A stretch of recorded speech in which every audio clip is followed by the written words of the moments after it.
OK, on a déjà vu comment retrouver une mesure manquante dans un polygone. Donc, si j'ai un heptagone, 7 côtés, je connais son apothème, mais je ne connais pas la mesure d'un de ses côtés. Étant donné que j'ai son aire, je vais être capable d'aller isoler la mesure de ce côté-là. On se rappelle que quand on a une mesure manquante, la première étape, c'est toujours d'aller écrire la bonne formule. Donc, ici, la bonne formule, côté fois apothème fois nombre de côtés divisé par 2, parce que c'est un polygone. L'aire, je la connais, c'est 2100 cm². La mesure d'un côté, ça, je ne le connais pas, je laisse la lettre C. L'apothème, on sait que c'est 20. Et le nombre de côtés, étant donné que c'est un heptagone, on sait qu'il y en a 7. Donc, on se rappelle qu'il faut diviser par 2. Deuxième étape, après avoir... deuxième étape, c'est de remplacer les mesures connues. Troisième étape, isoler la mesure manquante, isoler la variable. Donc ici, je peux réduire à droite de l'égalité. 20 fois 7, ça donne 140. Divisé par 2, 70. Donc, je sais que la mesure d'un côté fois 70, ça donne mon aire totale qui est de 2100 cm². Maintenant, si je veux la mesure d'un côté, tout ce qu'il me reste à faire, c'est diviser par 70 de chaque côté de l'égalité.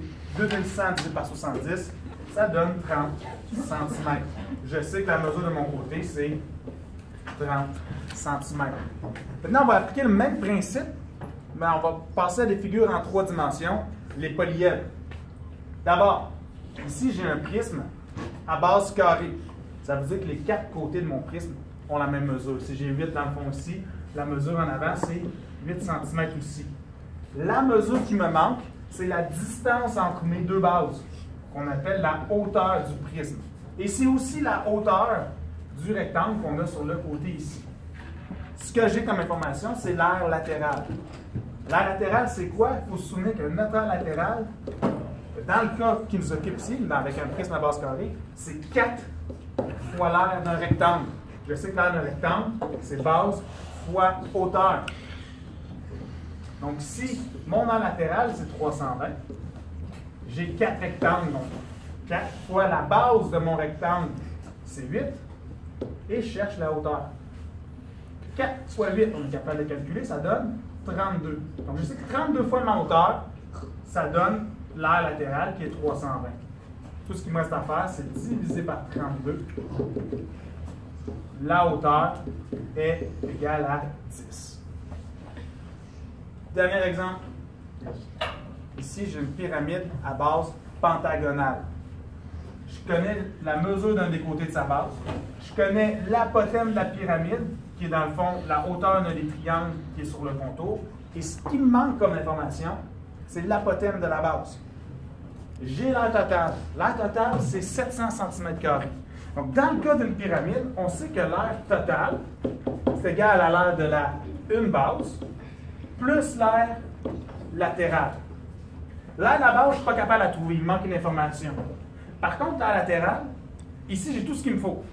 Dans le fond, mon aire latérale, c'est 5 triangles. J'ai la base d'un des triangles, c'est 10. J'ai la hauteur d'un des triangles, c'est 20. Donc, je suis capable d'aller trouver l'aire d'un triangle et en faisant x5, l'aire de tous les triangles. Donc, si je récapitule ça, l'aire latérale, un triangle, on sait que c'est base fois hauteur divisé par 2. Et j'en ai 5. Donc, ce que je vais faire, la base du triangle, c'est 10. Sa hauteur, c'est 20. Divisé par 2 fois 5. 10 fois 20, 200. Divisé par 200. Multiplié par 5. On a 500 cm². Ça, c'est l'aire des 5 triangles. C'est mon aire latérale.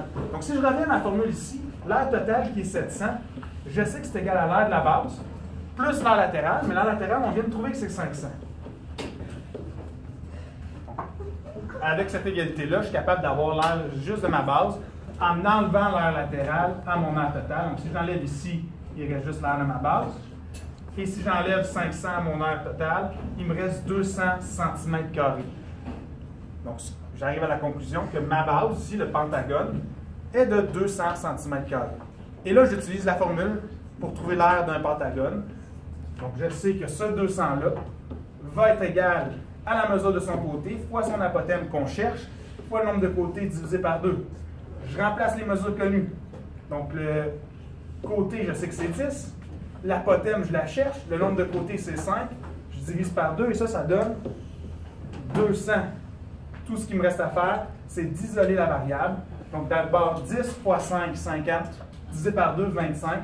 Je sais que 25 fois mon apothème, c'est 200. Je divise par 25 de chaque côté.